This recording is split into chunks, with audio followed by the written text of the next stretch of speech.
Hi, I'm Hari Srinivasan from the PBS NewsHour. Welcome to our Fireside Hangout on Google+. This is one in a series of conversations with senior White House officials.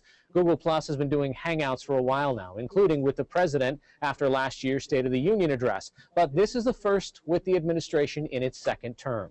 Today, we're looking forward to a good conversation with Vice President Joe Biden for a discussion on a topic at the top of everyone's mind, reducing gun violence. The vice president has been leading a task force on gun violence, which he says has met with more than 200 groups of stakeholders and crafted a set of policy proposals that the president announced last week. Some of these include executive actions the president already signed, but the significant changes are proposals which require congressional action. We'll get to some of those in this conversation. Mr. Vice President, welcome to Google+. Harry, thanks for having me. I really appreciate it. And you're absolutely right. After what happened in Newtown and those 20 young children massacred and the teachers as well, the president asked me to go back because I've dealt with this issue in my career as former chairman of the Judiciary Committee, writing the crime bill and the first assault weapons ban and the increase in background checks, et cetera. And he asked me to put together a set of proposals that would ameliorate and hopefully significantly reduce the amount of gun violence in America. And toward that end, I met with 228 groups, from law enforcement officers to pro-gun groups, including the NRA, to sportsmen's organizations, educators, physicians, research people. And there actually is a beginning of emergence of a consensus of some of the positive things we can do to impact on gun violence in America. But I'm really anxious to hear what everyone else has to say and to try to answer questions, because the single best thing we can do is have a national dialogue about this, because as the president said, if we can do something that, even if it only impacts on saving one life of a child or an individual out there, it's worth doing. But I think we can do a lot more than that. All right, let me introduce our guests at this virtual roundtable near your fireside chat. Guy Kawasaki, he's an author and a technology expert living in Palo Alto, California. Morning. Hey, Guy. Phil DeFranco, who's a media entrepreneur and popular host of the Phil DeFranco Show on YouTube, which I'm sure you watch, Mr. Biden. Well, I have seen it. I wish I had your hair. All right, Teresa Tillett. Teresa Tillett, a mother and grandmother living in Hartford County, Connecticut. Hi. Good to see you. And Kimberly Blaine, she's a popular blogger and a therapist who leads several parenting communities on Google+. She's joining us from Los Angeles, California. Hello, Kimberly. Honor to meet you, sir. So, Mr. Vice President, they've got questions of their own, and they've been gathering questions from large communities on Google+. And as a programming note to our audience, none of these have been shared with the Vice President ahead of time. And with that said, considering Senator Feinstein is presenting new legislation on assault weapons and ammunition magazines right now, I'm starting with Phil DeFranco, who's got a question about this. Yes, Mr. Vice President, the 1994 Violent Crime Control and Law Enforcement Act, known as the assault weapons ban, expired because it was proven to be ineffective at reducing violent crime. And according to FBI.gov's violent crime stats, assault weapons, as defined by the bill, account for less than 1% of homicides annually. In fact, that's less than hammer murders. So my question is, what reasonable measures can we implement that might reduce the loss of life as opposed to repeating the same failed laws of previous administrations? Well, let me set the record straight in your question. It did not expire because it proved ineffective. It expired because it had to be reauthorized in 10 years. When I originally wrote the legislation, in order to get it passed, there was an agreement that it would have a 10-year life and have to be reauthorized. And the last administration chose not to seek reauthorization. That's number one. Number two, it is true that the vast majority of gun deaths in America are not a consequence of the use of an assault weapon. But that begs the issue of whether or not assault weapons have any real utility, either A, in terms of any sporting or self-protection needs that, look, as you know, the Supreme Court recently ruled that it is an individual right to bear arms, an individual right. That used to be a debate, it no longer is a debate. And I've had that position my whole career. Number two, they said, though, that it is constitutional to put reasonable limitations on who can own and what kind of arms can be owned. Now, one of the reasons why the assault weapons ban makes sense, even though it accounts for a small percentage of the murders or those who die as a consequence of a weapon every year, is because police organizations overwhelmingly support it because they get outgunned. They are outgunned on the street by the bad guys and the proliferation of these weapons. When in fact there were fewer police being murdered, fewer police being victimized, being outgunned, when the assault weapons ban in fact was in existence. And the number of assaults on police officers and the deadly assaults on them has gone up since the ban has been lifted. It is not an answer to all the problems, but it's a rational, in my view, a rational limitation on what type of weapons should be owned, could be owned. And Mr. Biden, when you say the rational, what would you say to people saying that some of this legislation, especially against AR, when you mention the police deaths, it's creating policy based on outliers rather than really hitting the real issue? Well, I think, look, we do get to the real issue, and I assume, Philip, we're going to get a chance to talk about it in this chat. We do get to the real issue, which is the vast majority of gun deaths. And by the way, there's been over 1,200 just in America just since what happened up in Connecticut in Newtown. But the fact of the matter is, it does negatively impact upon the physical health and well-being of police officers and others. And it is in no way does it deny or trench upon a legitimate restriction on the type of weapon that can be owned. And the courts concluded that as well. So the idea that it doesn't solve every problem, although it only solves part of a problem, without trenching on anyone's individual rights, but because it doesn't solve the whole problem, you shouldn't do it, I don't buy the logic of that. Mr. Vice President, there have been several people online asking about the fact that you are a gun owner. You own 2 shotguns. Yes. What's your interpretation of the Second Amendment? My interpretation of the Second Amendment is an individual. It is an individual right, not a corporate right, not related to a militia. You have an individual right to own a weapon both for recreation, for hunting, and also for your self-protection. You have an individual right to do that. But just as you don't have an individual right to go out and buy an F-15 if you're a billionaire with ordnance on it, just like you don't have the right to go buy an M1 tank, just like you don't have a right to buy an automatic weapon, those judgments have been made that there are no reasonable societal justification or constitutional justification for owning them. And so my view is that it is totally a guarantee, not negotiable, that I'm able to own a weapon for sporting purposes as well as my own protection, but there should be rational limits on the type of weapon I can own that exceed the need, that would go beyond what I need for my protection or legitimate sporting activities. All right, I want to turn it over to Teresa Tillett. She's actually applying for a permit for gun ownership now. Teresa? Hi, Ms. Vice President. My question is, there are many gun-owning families that are feeling picked on, and they're feeling that they're being attacked and punished with these new restrictions when, as you said, the majority of the gun deaths and the shootings are being committed by known criminals. When will the current criminal laws be fully enforced? Well, we are attempting to fully enforce the current criminal laws, but let me say 2 things, Teresa. Number one, there is a legitimate, respected, and I think as old as the country, culture of gun ownership in America.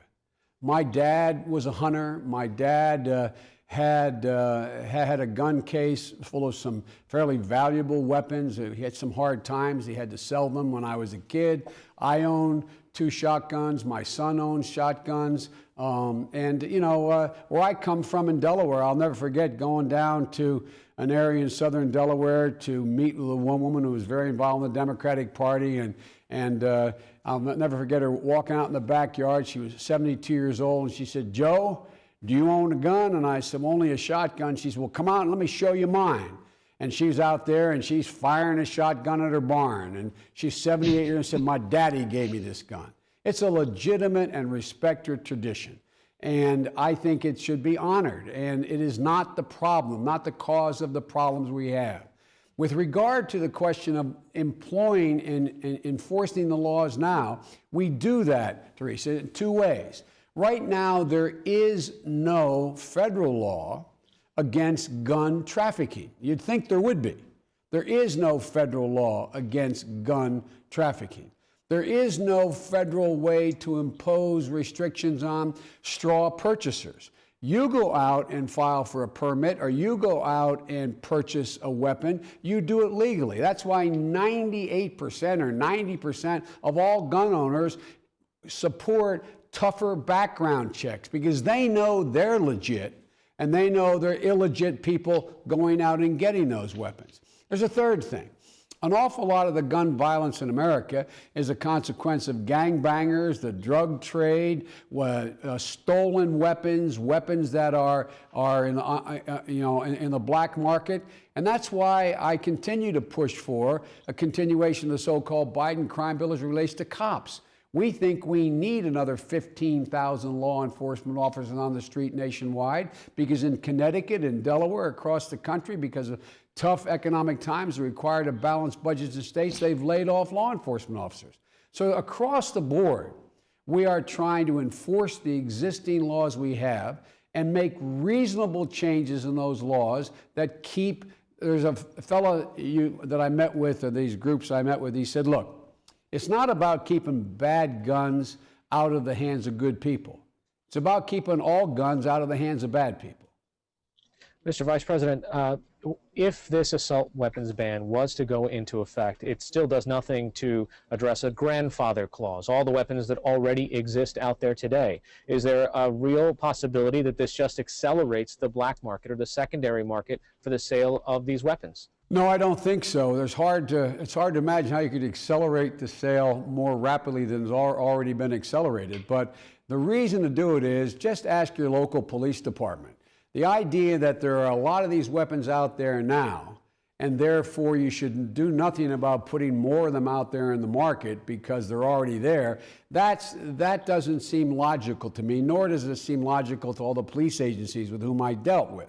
They just they'd love to be able to do something about the ones that are out there, but realistically, that's not going to happen. But increasing the stock that's out there is not in anyone's interest, and it does nothing to violate anyone's Second Amendment rights.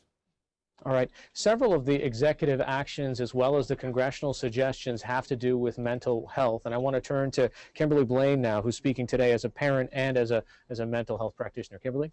Yes, thank you. So good to meet you, Vice President. Nice to meet you, This is Kimberly. an honor. Parents are absolutely thrilled that you're investing in strategies to make schools safer. However, there is a great concern that we're leaping too quickly into a one-size-fits-all by having more police on schools. We kind of, believe that prevention should be the main focus. Dealing with and identifying at-risk children and youth. So our question to you is, are you proposing sending more armed guards into school, or having schools hire more mental health professionals? Well, quite frankly, you probably forgot more about this subject than most people know based on your background. Let me say where we are.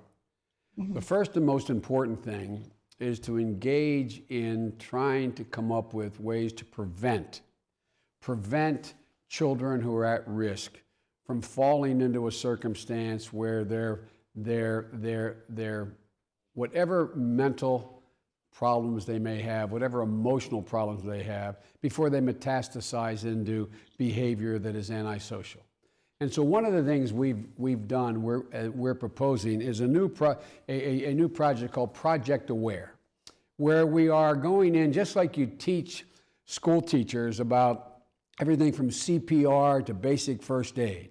We are able to go in and with this proposal and train school personnel to identify aberrant behavior that warrants someone like you, or a professional, looking at it. And so there is a mechanism by which we are going to provide that kind of training for school districts around the country and school teachers and administrators if they want it. It's a $40 million proposal to begin this process. The second piece of this is there also is a requirement, once that conduct is observed and it warrants a professional looking at it, to be able to get to the parents or the legal guardian and say, here are a menu of people you can go to. This is where you can get help. This is how you can get the help. Thirdly, because of what you know, the mental health parity that was passed in 2008, and because of the Affordable Care Act, the combination of those two things means that there is now affordable mental health care that will be available to all Americans. You have thousands of young children, as you know, aging out of Medicaid, for example, with mental health assistance from professionals who age out and all of a sudden they're not covered. So the whole idea is preventative here, to identify before the problem metastasizes. There's a second piece. We are not calling for armed guards in schools. We are not calling for, we think it'd be a terrible mistake my wife's a full-time educator, full-time teacher, teaches a full load right now at a community college, but for years in the public high school system. The last thing we need to do is be arming school teachers and administrators. But we did have in the original Biden crime bill that put 100,000 cops in the street, the option for districts to choose a school resource officer. That is a sworn officer, a uniformed officer, armed or unarmed, up to the school, in the school, where just like community policing work, because people in the neighborhood get to know the law enforcement officer, trust them, and report to them. Students establishing relationship with a law enforcement officer to say, by the way, John, I just want you to know, when I opened my locker this morning, the guy 2 lockers down, I saw the butt of a gun in his, in his locker. Don't tell anybody. There's a drug deal going to go down after school. It worked. It worked to lessen violence in the school. Now, we think it should be made more flexible. So in the proposal that we're making to make 1,000 of these school resource officers available, we're making it flexible enough for your school district could say, by the way, we'd like to compete for that money, but we don't want a law enforcement officer in our school. We want to hire a school psychologist with that money. So it's totally up to the school district as to how they want to use that money. But it's not about arming the schools. As the mayor of Chicago said, our schools, by and large, are relatively safe. It's getting to and from school where kids are the most unsafe, least safe. Thank you. Thank you. Kimberly, the amount that he mentioned, $40 million, does that seem like a drop in the bucket to you? Does that seem enough? Well, that's just, I think, a portion of the funding that they're allocating toward this, because I see there's $150 million to hire psychologists, social workers. So, but for that specific program, which is Project Aware, which, by the way, we are thrilled about this. So don't get me wrong, this is fantastic.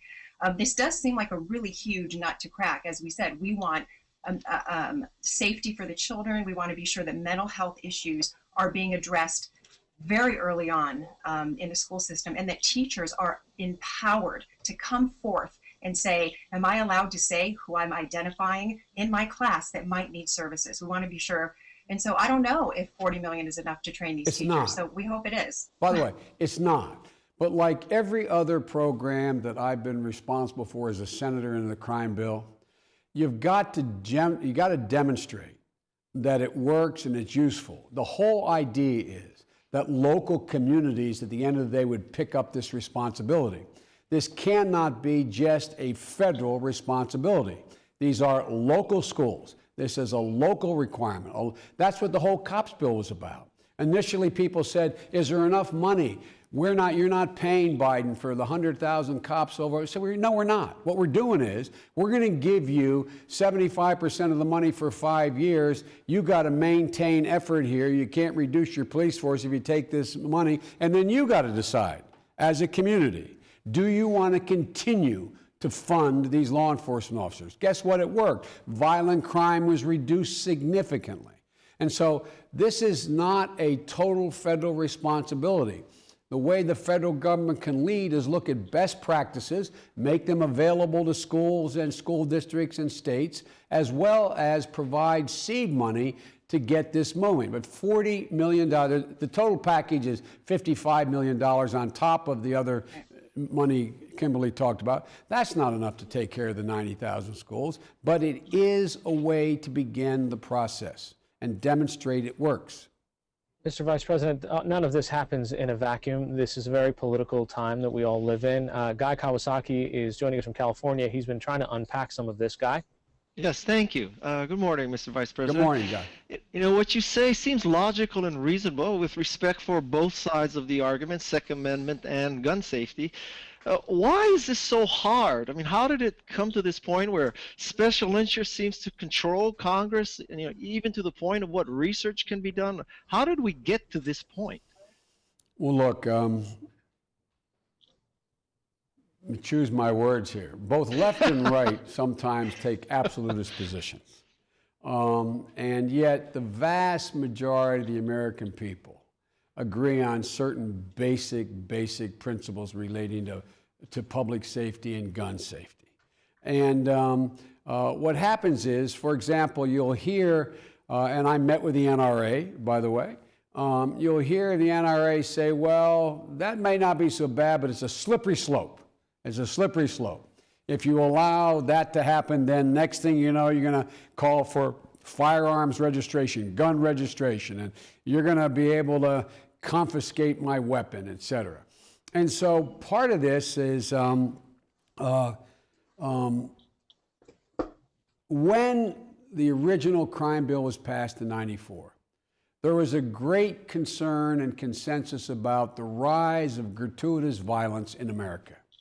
And so there was a hue and cry going up nationally. In a sense, the crime bill worked too well, because what happened is violent crime diminished significantly.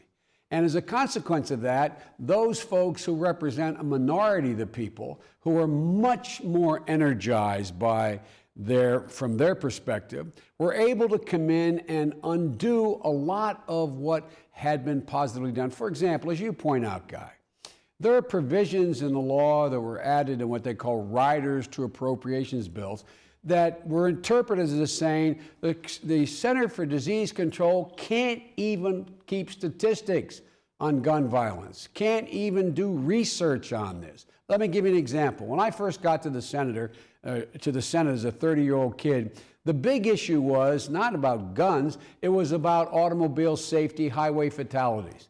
And some of the automobile industry argued that the National Safety Council, Highway Safety Council, could not keep statistics. They were not able to keep statistics. It was after Ralph Nader's book, Unsafe at Any Speed. And so when I got down here as a 30-year-old kid, I was perplexed. How could that be? And I figured out why they didn't want to do it. Once we were able to start to keep the statistics and the National Highway Safety Council got engaged, they found out that the vast majority of people driving an automobile who were killed in an accident were killed because they were impaled by the steering column.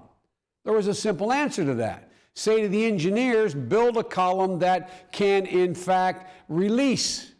Guess what? It costs more money. Automobiles makers didn't like it, but we passed it. Deaths went down dramatically, the same way passengers. Why were they dying? They weren't getting thrown through the front windshield. And that was the argument the automobile guy said, just have a restraint on your lap. They said, no, you need a seatbelt. Because why? They found out a majority or a significant percentage of people being killed were hitting their head, fracturing their skull on that bar that goes up from the body of the car to the roof, or on the bar that goes aside. Guess what? Put on a restraint. Restraints cost more money. But once the research was done, what's happened? We build much safer automobiles. And the one thing that bothers me is there's part of the interest group population out there that are afraid of facts. Let the facts lead where they will, and let the research be done. And that's one of the things the president and I believe very strongly. Let the facts work, including, you're out in California, including with regard to the entertainment industry. There is no hard data as to whether or not these excessively violent video games, in fact, cause people to engage in behavior that is antisocial, including using guns. There is one study done, I think it was, the American Academy of Pediatrics. They said if you watch 3 to 6 hours, kids watching 3 to 6 hours of video games, a lot of kids do that, can lead to aggressive behavior. They didn't make the next connection saying that leads to violent behavior, but there's no studies done. So I recommended to the president that we do significant research. Let CDC, let the National Institute of Health, let these people go out and look at the pathology that's behind this, if there is a pathology related to gun violence. We shouldn't be afraid of the facts. Okay. So, as you say, I'm a citizen of California. Dianne Feinstein's my senator. Yep. Clearly, the representatives of my state are pro-gun control. But what can a citizen of a state like me, who the elected representatives are already supporting gun control, what do you do? What can I do? Does Dianne Feinstein need more support, or do I write to national? What do I do? And first of all, I don't view it as gun control. I view it as gun safety. It ranges everything from making sure you keep your weapon out of the reach of kids to making sure that that we're able to make sure bad guys they get in the registry so they can't buy a gun. But look, as the president said when he introduced the recommendation, he took the recommendations that I sent to him and laid out what he thought it should be done. He said, look, this is up to the American people. Let me give you an example. 98%, according to the New York Times poll, 98% of the American people believe that there should be tighter controls on who can own a gun, who can keep the guns out of the hands of felons and folks who are adjudicated mentally incompetent to own a gun, etc. But what happens is, as you know, in the political system, the elected officials respond to intensity. And so if it's number 10 on your list of things you want your congressman to do is to do something about gun safety, and that's not going to get you very far. And if there's a smaller group, it's number 1 on their list to make sure there's nothing done, guess who they hear from? And so make your voices heard. That's one of the reasons I wanted to be in this chat. There's tens of thousands of people listening to this. I don't care which side of the issue you're on.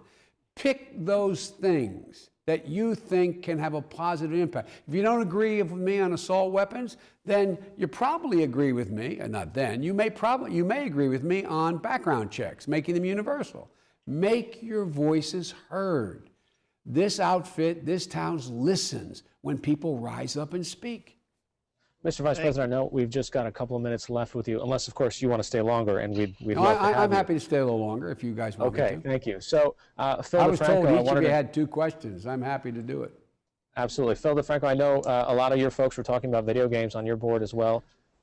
There was a big conversation of video games, $10 million spent into the research of movies, video games, violence. And I think there is something there. Before that, I did want to hit, you were talking about the facts. So I did go to FBI.gov, which I have up. I think it is unbiased research that has shown that since the assault weapon ban expired, while firearm sales have increased, the number of murders have gone down. And you previously mentioned the 1,200 firearm-related deaths, but not assault rifles. So what would you say to the people that say, yes, you are infringing on our rights, not for sporting or for hunting, but in California, everyone talks about the big earthquake or some terrible natural disaster as a last line of defense. What would you say to those people? Well, I would say there's an awful, guess what? A shotgun will keep you a lot safer. A double-barrel shotgun than the assault weapons in somebody's hands who doesn't know how to use it, even one who does know how to use it. It's harder to use an assault weapon and hit something than it is a shotgun, okay? So you want to keep people away in the earthquake, buy some shotgun shells. Number one. But anyway, with regard to violent crime going down, I'm very proud it went down. It went proud in large part, the reason it went down is we put 100,000 cops on the street. But that didn't mean the cops were safer as a consequence of these guns. The cops were less safe the more assault weapons were on the street. They don't account for even, not only a bulk, they account for a small percentage of the gun crimes in America. More people out there get shot with a Glock that has cartridges that you can have magazines that can put 2, 10, 8, 12, 15, 30 shells in it than from any assault weapon you see. I'm much less concerned, quite frankly, about what you call an assault weapon than I am about magazines and the number of rounds that can be held in a magazine. But the point is that the fact that violent crime is down and there's been a proliferation of assault weapons, quote unquote, as was defined up to now, on the street, does not suggest that taking assault weapons off the street would not, in fact, make it safer, particularly for the folks who are mostly outgunned cops. And you previously mentioned the magazine sizes. Yes. So I guess my question with that is the gunman in Connecticut fired 150 rounds, meaning that he had to swap out his 30-round magazines at least 4 times. Yep. With how fast you can swap out a magazine, do you think limiting the magazine size to 10 will have an impact? Well, let's assume, by the way, your facts are correct. About 30, he had some magazines I think only had 20 shells, but I'm not sure, 30 shells. So we had to swap out 4 or 5 times. If it was 10 shells in there, he would have had to swap out 30 times, or he would have to swap out 25 times. And so what would happen is the response time, in fact, may have saved one kid's life. Maybe if it took longer, maybe one more kid would be alive. Let me give you an example. In the case of Gabby Gifford, when the guy had to swap out a new magazine, he fumbled.